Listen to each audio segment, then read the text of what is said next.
This will be lesson 15, part 1, and we're going to call it Let's Practice. So we're going to be reviewing and spending some time just practicing, applying the skills we've learned so far.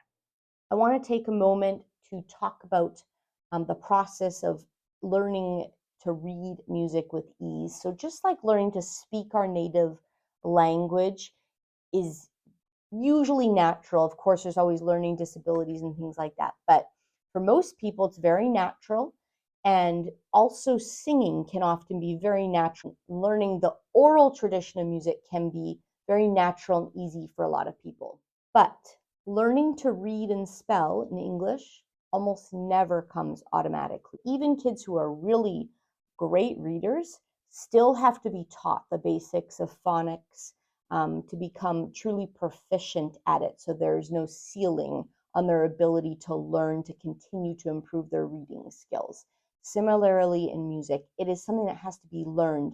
And just like with reading a language, or even developing fluency with something like math facts, you first understand the concept, and then it takes a whole lot of practice for it to become easy enough that it doesn't take all our attention and doesn't take us a really long time to read a piece of music. There is no shortcut to developing that ease. You just have to practice. So different people will require different lengths of practice before it gets that point of proficiency and ease, but there is no shortcut. So let's just think for a moment about the process of a child learning addition facts, okay? First, they have to learn the concept of counting, and then they'll learn to add. And at first, with most kids, you have to do things like take 2 apples, and then 4 apples, and then we count 1, 2, 3, 4, 5, 6, right? That is a slow and tedious process, right? Illustrating it with physical objects. Okay? After that, it might be that they could start conceptualizing the apples, but not actually seeing them, right? But it still takes a while. They might even have to count to be able to add 2 and 4. Eventually, they've done it so many times over the course of many days, weeks, and months, potentially, that they just know it. 2 plus 4 equals 6. They don't have to think, but it still might take them 5 seconds to answer. And ultimately, we want to get that down to 2 or 3 seconds, let's say, so that they're not hindered in learning additional math skills and having each problem take forever. It takes a really long time for a child to get to that point where they can get all their math facts out in 2 to 3 seconds. And they're wired to learn. So as adults, when we're learning these music reading skills, know that number 1, it will require practice if you really want to develop ease. Understanding is just the first step. Number 2, it might take a whole lot of time. So don't be discouraged if in 1 month from now, you still have to really sit down with a piece of music and decode the whole thing. That's normal. Keep doing it. Keep trying. You really will see over the course of weeks, months, and I hate to say it, but years, you will become proficient. It will become easier, and you will have brain cells left to think about other things like listening to the musicians around you. So in my experience, when I'm helping parents and families establish a regular routine of practice that's gonna lead to proficiency and genuine skill building, the goal is aim low for duration, high for frequency, meaning our bodies and brains learn much more effectively if we do things on a daily basis. We don't have to spend a long time at it initially. So I recommend set the bar as low as you need to so that it's possible for you to fit it into your day. Literally, it could be 2 minutes. You could set a timer, 2 minutes, 3 minutes, and do it like you do teeth brushing. It's a non-negotiable, and you always do it at the same time if possible every day, and you just tuck it in there, really short and manageable. So it's not, even 10 minutes is too much for a lot of people. So 2 minutes, 3 minutes, start with that, but do it 6 out of 7 days. Take 1 day off. Do 6 out of 7 days that you do that small amount. You will make progress if you do that, if you're committed and disciplined in that way. What doesn't work almost ever is to do binge practicing, where 1 or 2 days a week you do an hour of practicing, and then the other days you don't touch it. Progress